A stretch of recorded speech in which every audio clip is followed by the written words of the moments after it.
Day 14. Deuteronomy 14. Deuteronomy 14 1-29. You are the children of the Lord your God. You shall not cut yourselves, nor shave the front of your head for the dead.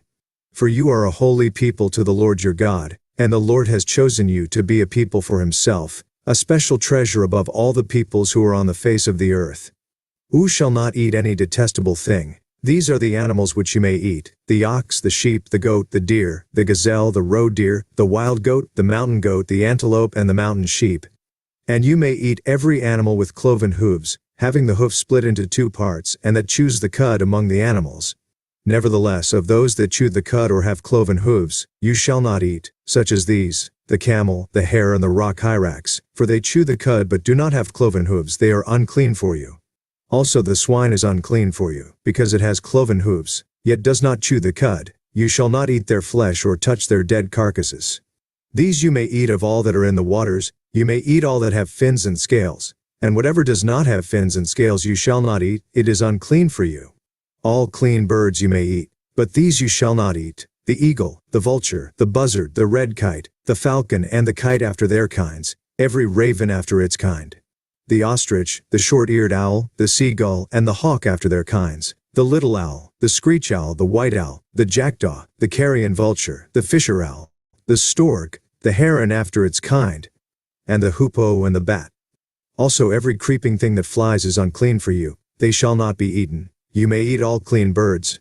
You shall not eat anything that dies of itself. You may give it to the alien who is within your gates, that he may eat it, or you may sell it to a foreigner, for you are a holy people to the Lord your God. You shall not boil a young goat in its mother's milk. You shall truly tithe all the increase of your grain that the field produces year by year. And you shall eat before the Lord your God, in the place where he chooses to make his name abide, the tithe of your grain and your new wine and your oil, of the firstborn of your herds and your flocks, that you may learn to fear the Lord your God always. But if the journey is too long for you, so that you are not able to carry the tithe, or if the place where the Lord your God chooses to put his name is too far from you, when the Lord your God has blessed you, then you shall exchange it for money. Take the money in your hand, and go to the place which the Lord your God chooses. And you shall spend that money for whatever your heart desires, for oxen or sheep, for wine or similar drink, for whatever your heart desires. You shall eat there before the Lord your God, and you shall rejoice, you and your household. You shall not forsake the Levite who is within your gates, for he has no part nor inheritance with you.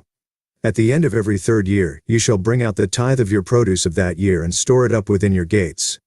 And the Levite, because he has no portion nor inheritance with you, and the stranger and the fatherless and the widow who are within your gates, may come and eat and be satisfied. That the Lord your God may bless you in all the work of your hand which you do. UCG Bible Commentary Deuteronomy 14. No pagan rituals, clean and unclean meat, 2nd and 3rd tithe laws still in force. In this chapter Moses reminds the Israelites about proper and improper mourning for the dead, about the consumption of clean versus unclean animals, and about tithing. All the laws discussed in this chapter are still valid for us today, with 2 exceptions. When a close friend or relative dies, we are not to follow the ways of the heathen by cutting ourselves in mourning and despair as ancient pagans and certain American Indian tribes did, nor by shaving the front of our head. Verse 1, the reason is given in verse 2, we are a holy people to God, and as such we are to abstain from all religious practices dedicated to pagan gods or the dead, who were believed to live on in another life. Further, we are to abstain from eating any unclean animal, verses 3-21, which is a detestable or abominable thing when used as food. Though the only land animals specifically identified in this chapter as unclean for food are the camel, the rabbit, the rock hyrax, and the pig. The general description of unclean land animals is given as all that fail to meet the criteria of both chewing the cud and having cloven hooves of verses 7-8. Thus, all reptiles and amphibians are unclean, as are worms, spiders, and most insects. So too are most mammals, the only ones acceptable for food being most of the ruminants, such as bovines, antelope, deer, sheep, goats, and, though not always thought of, giraffe. In addition, only those water creatures that have fins and scales may be eaten, verses 9-10, thus ruling out things like eels, sharks, catfish, clams, squid, lobster, crab, shrimp, and all other shellfish. Clean birds may be eaten, verses 11-20, but these are only indirectly defined by listing unclean birds that must not be eaten, verses 12-18. From this list we can see which birds are clean by noticing the characteristics of the birds which are unclean. 1. A clean bird has a craw or crop. 2. A clean bird has a gizzard with a double lining which can be easily separated. 3. A clean bird is not a bird of prey. 4. A clean bird does not devour food while flying. 5. A clean bird's hind toe and middle front toe are both elongated. When a clean bird stands on a perch, it spreads its toes so that 3 front ones are on one side of the perch and the hind toe on the opposite side.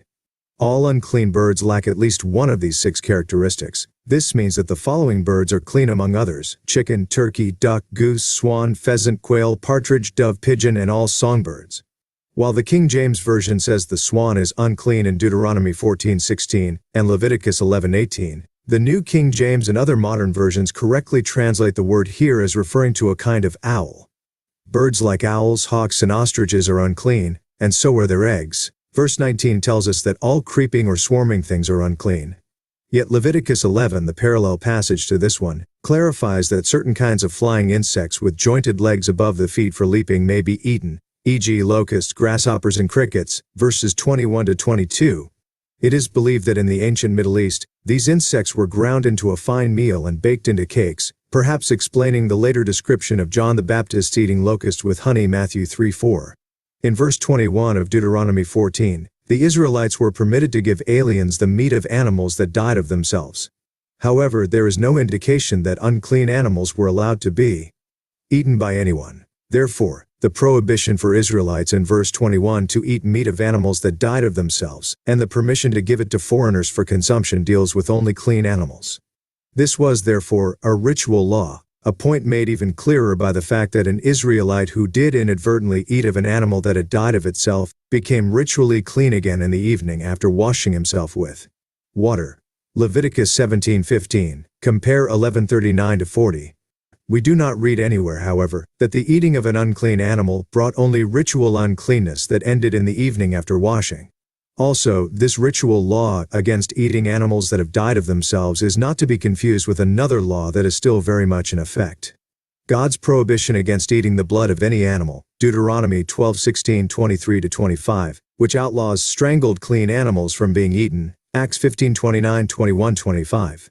Another ritual law mentioned in Deuteronomy 14 prohibits the touching of a dead pig's carcass. Leviticus 11 explains that touching the carcass of any unclean animal made a person ritually unclean.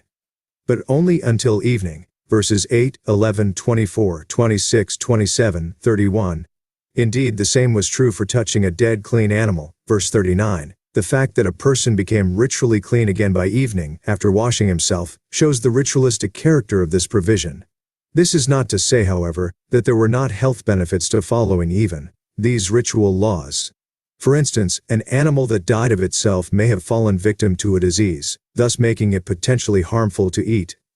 And it remains a good practice to wash our hands after we have touched a dead animal of any kind, to prevent the possible transmission of harmful pathogens.